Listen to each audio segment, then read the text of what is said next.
boshlaymiz. Ushbu darsimiz tinglovchi barchaga manfaatli bo'lishiga umid qilaman. Ushbu dars yopiq guruhlar uchun mo'ljallangan va maxsus fayl va ma'lumotlar asosida tayyorlangan bo'ladi. Kirish qismini to'g'ri shakllantirish. Ko'pchilik o'ylaydi, kirish qism unchalik ham muhim emas deb, lekin bu noto'g'ri tushuncha. Kirish qism aslida muhim hisoblanadi, faqat bunga e'tibor berishmaydi. Qanday qilish kirish qismini to'g'ri shakllantirish mumkin degan savollar bo'ladi. Keling avval kirish qism haqida gaplashib olgandan so'ng, uni to'g'ri shakllantirishni gaplashamiz. Kirish qism haqida. Kirish qism nima? Bu berilgan essay mavzusini mazmunini saqlagan holatda yozish va ushbu yozish davomida so'zlarning sinonimidan foydalanish. Undan tashqari qarashlarni o'sha mavzuni ifodalashingizdan oldin mazkur mavzuga oid publitsistik fikr berish. Bu degani kirish gap berish deydi. Xo'sh, yoki ushbu deb yuqoridagi qarashlarga qisqacha munosabat bildirish. Bu narsa tezis deyiladi. Kamida 2 tacha va ko'pida 4 ta, 5 ta bilan gap yozsangiz yetadi. Undan oshiq gaplar juda ham ko'p hisoblanib ketadi va bir dona gap bilan hech qachon kirishni yoritib bo'lmaydi. Kamida 2 ta gap bilan yozish kerak. Demak, mazmunni saqlagan holatda kirish gaplar berib, tezis bilan yozish bu kirish qismida unsurlari hisoblanadi. Kirish qism strukturasi. Boya aytgan narsamiz kirish gap, parafraza va tezis. Kirish gap bu mavzuga to'g'ridan to'g'ri yozmasdan ayrimlar yozib qo'yishadi, ayrimlarda to'g'ridan-to'g'ri tomonlar bilan boshlaydi. Bu narsa xato. Bu mazmuniy izchillikka putur yetkazadi. Mavzuga oid kirish jumla bilan boshlagandan so'ng parafraza qilinish kerak. Demak, kirish gapda asosiy vazifasi mavzuga oid bo'lgan kirish jumla bilan boshlashga yordam berish va ushbu gapsiz boshlash mazmuniy izchillikka salbiy ta'sir ko'rsatadi. Parafraza berilgan mavzuni o'z uslubida mazmunni saqlagan holatda so'zlarni yoki umumiy tuzilishni o'zgartirish. Ushbu o'zgartirish davomida mazmun saqlangan holatda bo'lishi kerak, aks holda esa boshqa mavzuda yozilib qolishi mumkin. Tezis bu berilgan vaziyatga munosabat bildirish va kirish qismini yakunlash uchun ishlatiladigan gap hisoblanadi. Munosabatlar so'roq yoki dara gap shaklda berilishi mumkin. Ikkalasi ham xato emas. Hozircha. Va mana shu tezis bilan kirish qism yakunlanadi. Kirish qism ana shu kirish qismda tezis bitta xat boshida berilishi kerak. Ayrimlar tezisni yangi xat boshida yozishadi. Bu narsa esa xato hisoblanadi.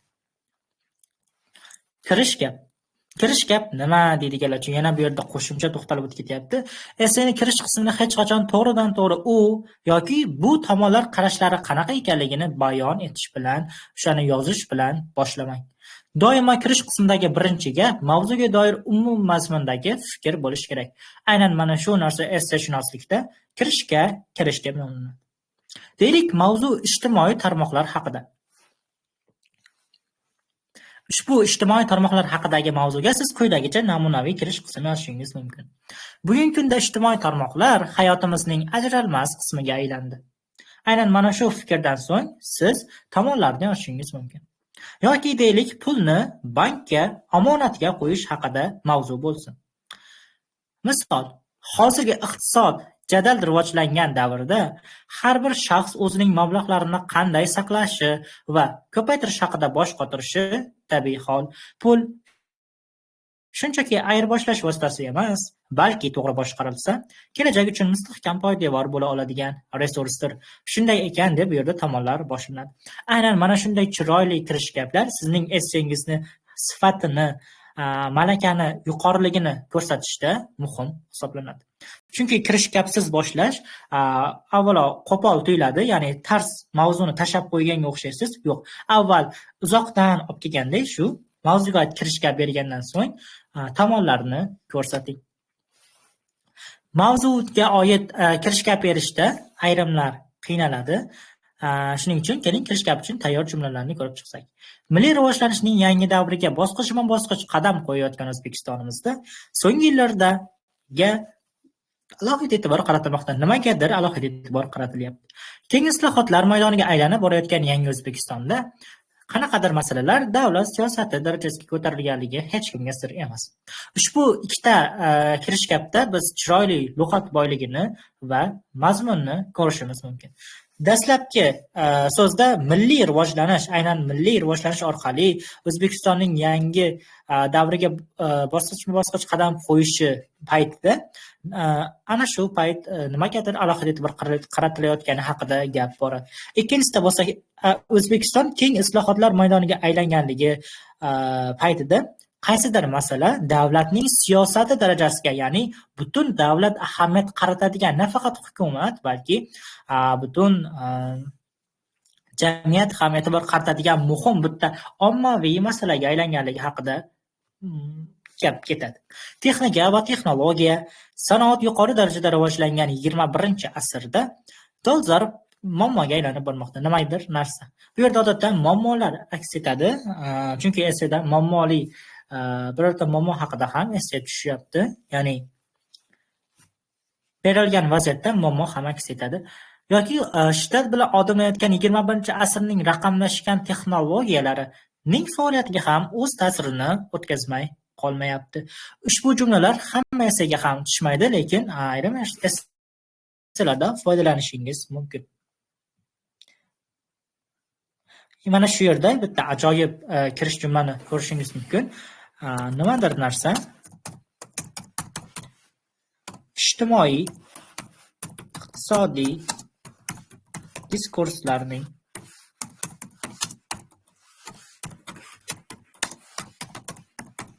markazida turibdi.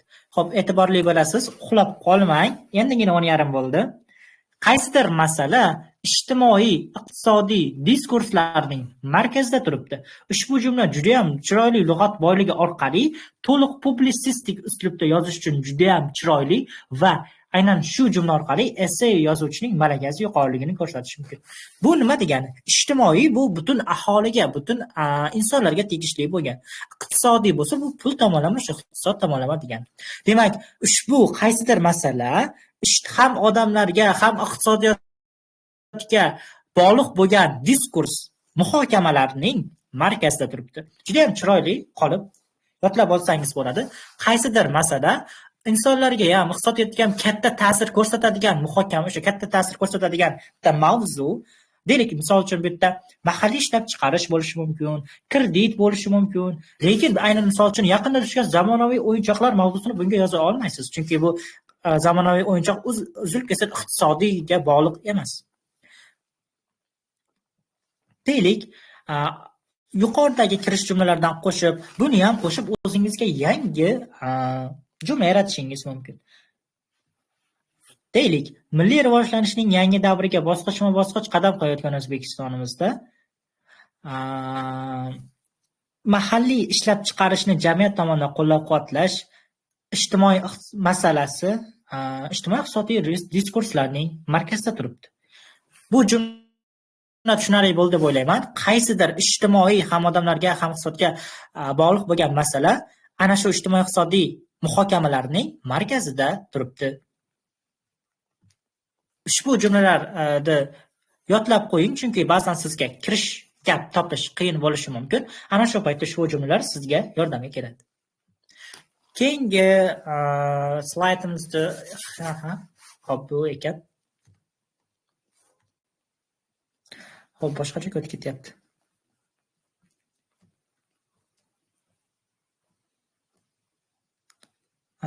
Mana ushbu slaydga e'tibor qarating.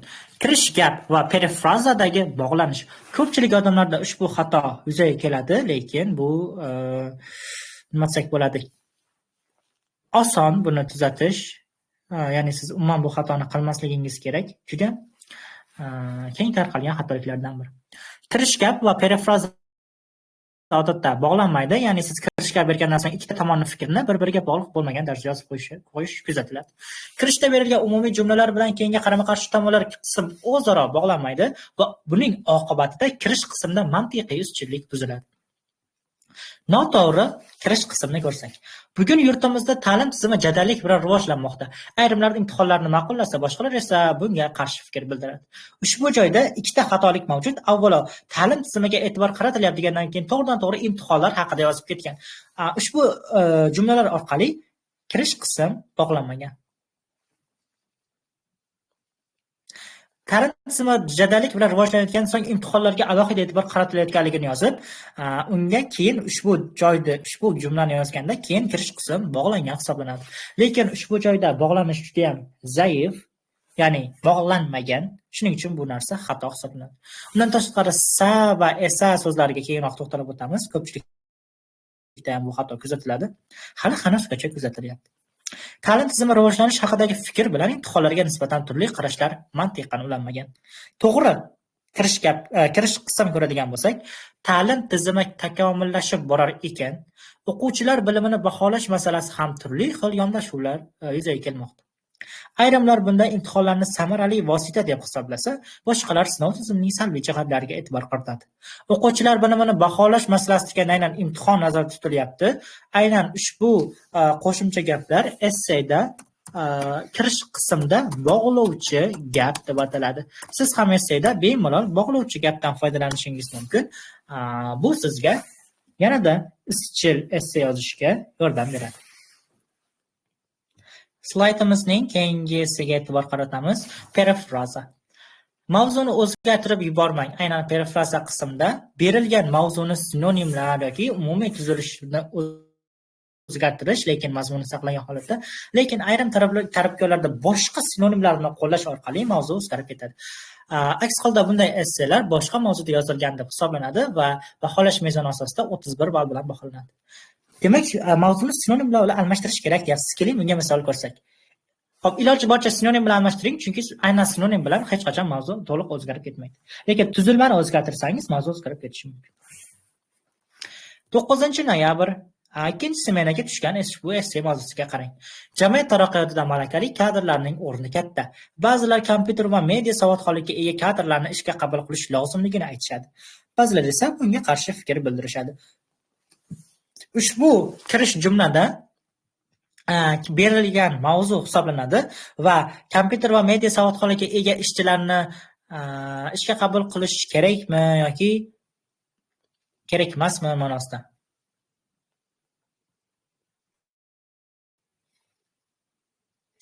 Milliy rivojlanishning yangi davriga bosqichma-bosqich qadam qo'yayotgan O'zbekistonimizda so'nggi yillarda kadrlar tayyorlash milliy dasturiga alohida e'tibor qaratilmoqda. Bu mavzuga kirish gap hisoblanadi. Xo'p, ishga qabul qilish degan joyda ish qabulida texnologik savodxonlik ushbu ranglar bilan ajratilgan so'zlarga qarasangiz, aynan o'sha joyda parafraza paydo bo'lgan. Ba'zilar degan so'z ayrimlarga, kompyuter va media savodxonlik umumiy texnologik savodxonlikka, kadrlarni ishga qabul qilish desa ish qabulida ega ishchilarni ustun ko'rish degan jumlalarga o'zgartirilyapti. Ba'zilar esa bunga qarshi fikr bildirishini, boshqalar bu fikrni yoqlashmaydi deya o'zgartirilyapti. Aynan mana shu narsa parafraza hisoblanadi. Misol uchun ba'zi degan so'z boshqalarga qarshi fikr bildiradi, bu fikrni yoqlashmaydi. Aynan mana shu ranglar bilan ajratilgan so'zlar orqali siz qanday qilib sinonimlar bilan parafraza qilishni ko'rishingiz mumkin. Tezis. Tezisni daraga yoki so'roq shaklda ham berish mumkin. Bu ikkisi ham xato emas. Tezis berishda ehtiyotkor bo'ling, qo'pol, mazmunan tor yoki yuqoridagi fikrlarning aynan takrori bo'lmasin. Hamma esaga tushadigan ushbu tayyor tezisni, jumlani ko'rishingiz mumkin. Quyida ushbu munozara bo'yicha atroflicha fikr mulohaza yuritamiz. Ushbu jumlani yodlab oling va o'zingiz yozayotgan esseda qo'llang. Tezisning asosiy xususiyati yana bitta ingliz tili esselarda u odatda position sentence, joylashuv gapi deb ham ataladi. Lekin o'zbek tili esselarida bu to'liq kirib kelmagani sabab biz tezis qismida o'zimizning pozitsiyani ko'rsatmaymiz. To'g'ridan to'g'ri neytral holatda gap berilishi kerak.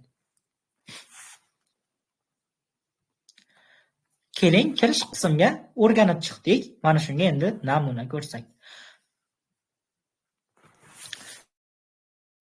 Xo'p, ayrimlar IT mutaxassislari iqtisodiyotning hal qiluvchi kuchi sifatida e'tirof etishmoqda. Boshqalar ushbu yo'nalishda bo'lmagan qishloq xo'jaligi, sanoat, sog'liqni saqlash va ta'limni ham davlat byudjetiga salmoqli hissasi borligini aytishmoqda. Endi ushbu essay mavzusiga biz kirish qismini yozsak. Zamonaviy texnika va texnologiyalar rivojlanib borayotgan yangi davrda har sohada sezilarli o'zgarishlar, yangilanishlar kuzatilmoqda. Ushbu gap mavzuga olib kiradigan gap hisoblanadi va siz kirish gap yozishni ham anchagina mashq qilsangiz, juda ham mukammal mazmun jihatdan keng kirish qism yozishga ega bo'lasiz. Bu ko'proq mashq qilishga bog'liq. Qiynalsangiz, biz yuqorida aytgan qoliplardan foydalanishingiz mumkin. Xo'p, e'tibor bering, ayrimlar so'zi aksariyat degan so'zga IT mutaxassislarini, axborot texnologiya mutaxassislariga, ya'ni IT degan so'zni to'liq o'zbekcha variantini yozdik. Iqtisodiyotning hal qiluvchi kuchi degan so'zni esa iqtisodiy moliy masalalarni bartaraf qiluvchi asosiy bo'g'ini deb aytyapmiz. Ya'ni hal qiluvchi kuch degani shu muammoni bartaraf qilib beradigan bo'g'in bitta. Qism degan bo'g'in so'z bitta bo'lyapti, kuch degan so'z bilan. E'tirof etishmoqda degan so'zni deyishsa deb aytdik. Bo'g'inni deyishsa.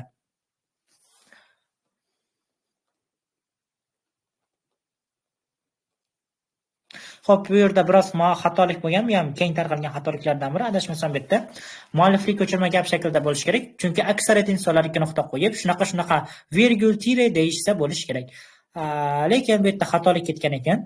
Siz ushbu shaklda yozmang. Asosiy bo'g'inligini aytishsa shaklda yozishingiz mumkin.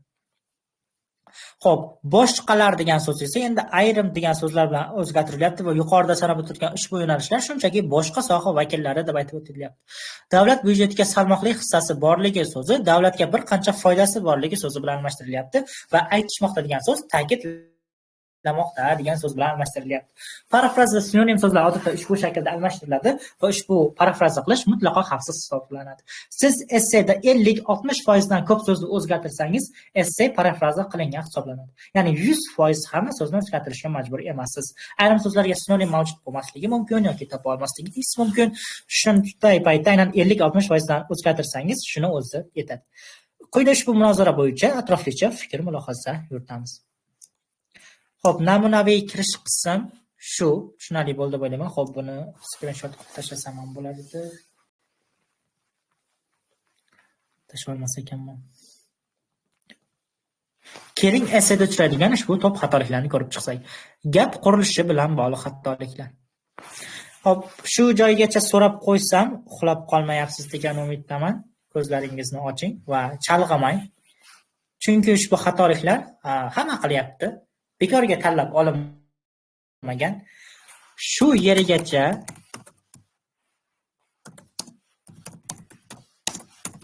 yerigacha tushunarlimi?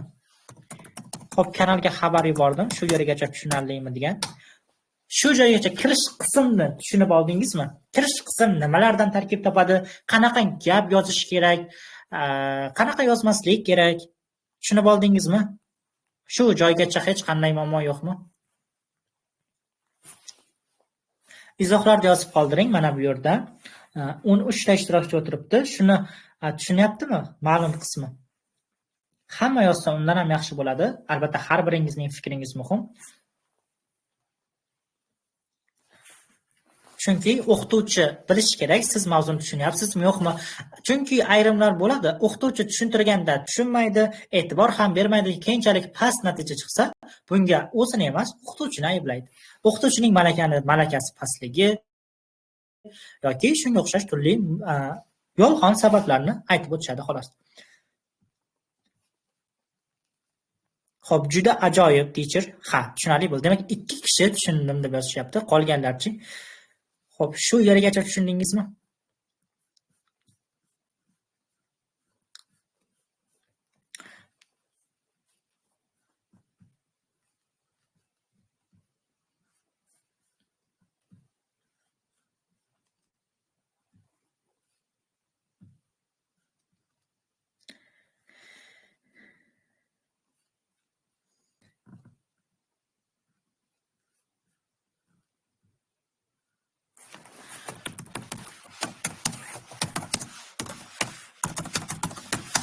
Demak, essedagi top xatoliklar diqqat bilan quloq solib turing, chunki bu narsani qayta ayta olmayman. Bittada yodlab olib bilib qo'yishingiz kerak bo'ladi. Essedagi top xatoliklar. Slaydga qaytdim. Sizda faqat slayd ochib turibdi, lekin men Telegramga o'tgan sizga ko'rinmaydi. Ketdik. Gap qurilishi bilan bog'liq xatoliklar. Essening aynan kirish qismida bu xatoliklar juda ham ko'p uchraydi. Qo'shma gap tuzilishida ayrimlar nuqta aytishsa dedida boshqalar esa degan jumlani yozib qo'yishadi. E'tiborli bo'lasiz, sa bu ergash gapni hosil qiluvchi qo'shimcha. Esa bog'lovchisi bog'langan qo'shma gapni hosil qiladi. Bunda bu gap yo ergashgan yo bog'langan qo'shma gap emas. Qo'shma gap aralash tarzda tuzilgan. Bu narsa esa xato. Chunki esseda biz grammatikada o'rganganmiz, 3 ta gap turi bor. Bog'langan gap, ergashgan gap, bog'lovchisiz qo'shma gap. Endi kim ayta oladi, bu qaysi turiga kiradi? Xato tuzilgan, ha? Demak, ushbu jumlani yozishingiz, ya'ni sa va esa qo'shimcha va so'zlarini, bog'lovchilarni bir joyda qo'llashingiz gap qurilishida xatolikni keltirib chiqaradi. Keyingisi. Payt holini egadan keyin qo'llash. Yoshlarimiz bugungi kunda. Yo'q, to'xtang. Payt holi gapni boshida kelish kerak. Chunki publisistik uslubda gaplar o'zaro o'rin almashmaydi. Gap bo'laklari o'zini tartibida kelish kerak. Bugungi kunda yoshlarimiz deb boshlash kerak. Kesim gapni oxirida keladi, chunki ayrimlar esseda bo'ladi. Bunaqa bo'lishini o'ylamaydi kishi deb yozib qo'yadi. Ya'ni egi oxirida kelib qoladi. Lekin bu narsa xato. Gap qurilishida xatolik va bunaqa o'ylamaydi kishi deb aytganda odatda so'zlashuv va badiiy uslubga chiqib ketadi va bir dona jumla orqali bitta emas, naq ikkita xatolikka yo'l qo'yadi. Uslubdan chekinish va gap qurilishida xatolik. E'tiborli bo'lasiz va siz ham ushbu xatolarni qilmang. Gap bo'laklarini o'z tartibida avval payt holi, keyin egani aniqlovchisi bilan vaziyat holi kesimdan oldin, aynan kesimdan esa gapni oxirida aynan ushbu shaklda yozing. Keyingi xatoligimiz juda ham tarqalgan bugungi kunda deb boshlash. Yo'q, bugungi kun birligi usluban xato hisoblanadi, chunki bugun degan so'z asosiga qarasangiz, bu kun ma'nosini bildiradi. Demak, bugungi kunda bu kun, ya'ni bugun kun bu ortiqcha takror, pleonizm yuzaga keladi. Shuning uchun ushbu narsa semantik jihatdan xato hisoblanadi va buni so'z qo'llash yoki mantiqiy qurilishda xatolik sifatida olsa bo'ladi. Me'yoriy variantlar bugun, hozir, bugungi zamon. Hozirgi kun deyish ham xato, chunki hozir bu vaqtni ayni damini bildiradi. Misol uchun siz hozir darsda o'tiribsiz. Endi hozirgi kun deyishni o'zi noto'g'ri, chunki hozir ayni paytda o'tirganingizda kuni hozirgi paytdagi kun deyish xato hisoblanadi. Va aynidan plus kun, ya'ni mantiqiy va semantik nomuvofiqlik yuzaga kelgani sababli bu hisoblanadi. Va bu narsa ham so'z qo'llashda xatolik sifatida olinadi. Hozir, hozirda, hozirgi davr, zamonaviy sharoitda jumlalar bilan yozsangiz to'g'ri hisoblanadi. Chunki bugungi kunda, hozirgi kunda deya ko'pchilik o'quvchilar esseni boshlaydi deylik, 90% talabgor ushbu jumlani takrorlaydi. Lekin bu narsa xato hisoblanadi. Shuning uchun ushbu kirish qismida o'zidan siz bir qator xatolikni qilib bo'lyapsiz. Kirish gap orqali, ushbu jumlalar orqali siz xatolik qilib bo'lganingizdan keyin boshqa xatoliklar hisoblaganda bal o'z-o'zidan pastlab ketadi. Kirish qism essay haqida ilk taassurot beruvchi qismdir. Aynan shu jumla, ya'ni 3 ta 4 ta gapingiz orqali ekspert sizni fikrlash darajangizni, mavzuni anglash qobiliyatingizni va so'z boyligingizni bor yo'qligini darhol sezadi. Xo'p, aynan mana shunday qilib yaqinlashtirib olsam, xo'p, bu yerda bo'lmasa ekan.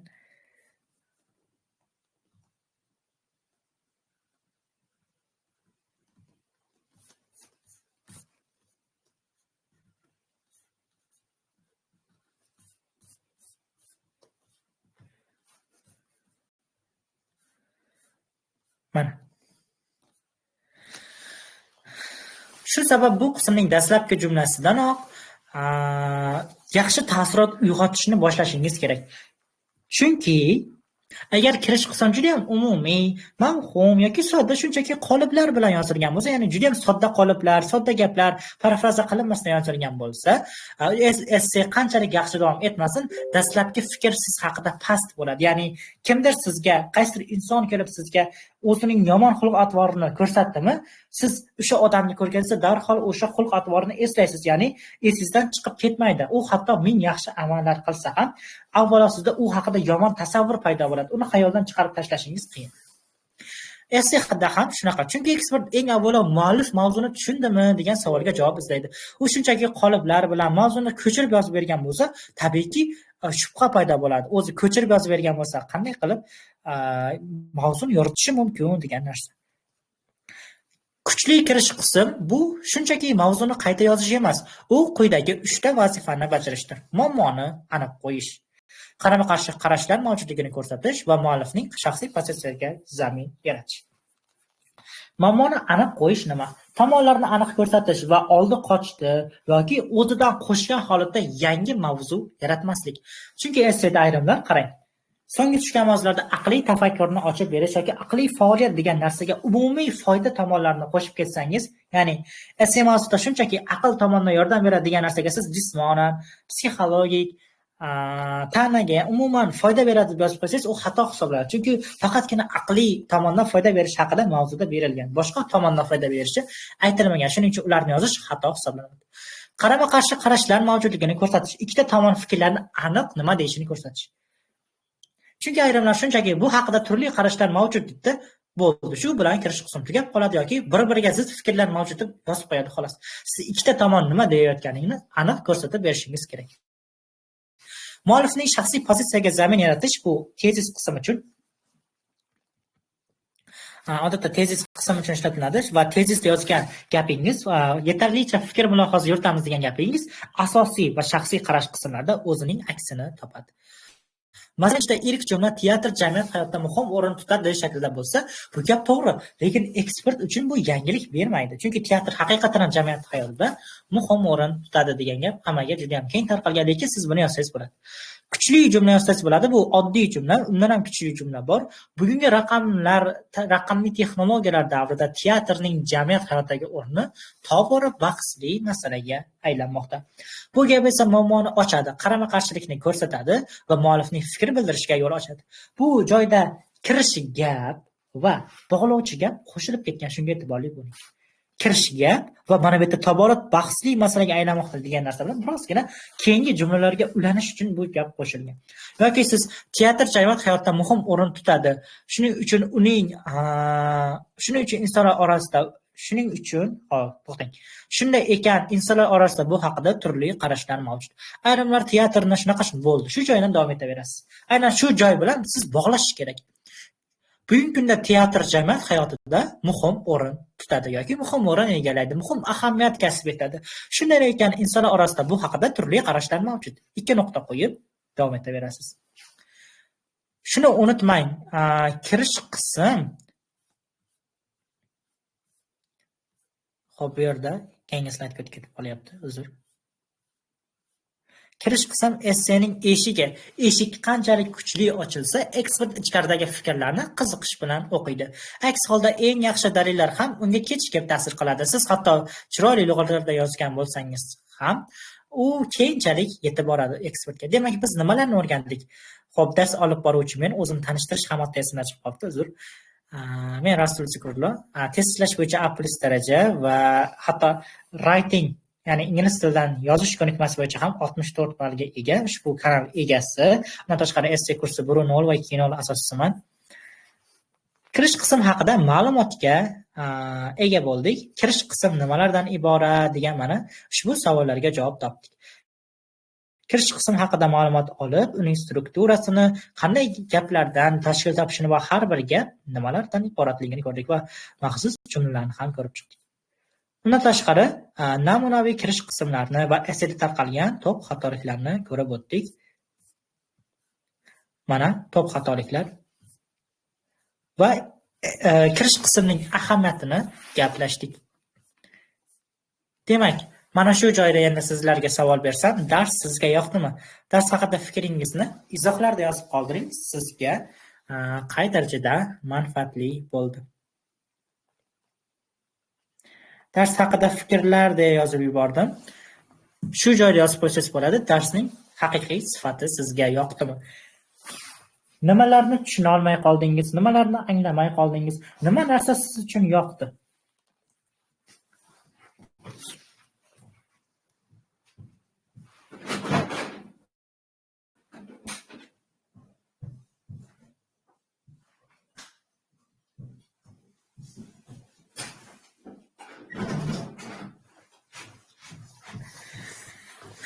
Agar dars sizga haqiqatdan ham manfaatli va foydali bo'lgan bo'lsa, men ham juda xursandman. Ushbu savobli ishga bajarish menga ham foyda olib keladi degan umiddaman. Xo'p, kanal linkini boshqalarga ham tarqatib qo'yishingiz mumkin, zero ular ham keyinchalik bo'lib o'tadigan tekin bepul darslardan quruq qolmasin.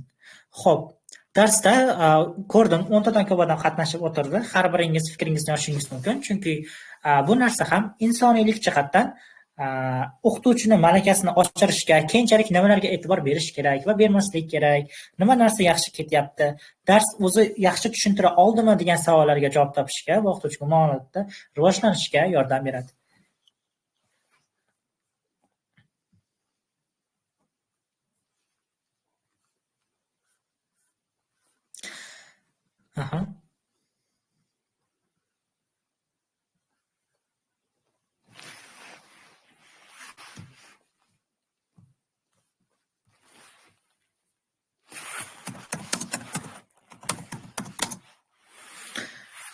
Xo'p. Dars yaxshi bo'ldi. Xo'p, rekording o'chirib qo'ysam mana shu joyda, chunki o'zi tugadi.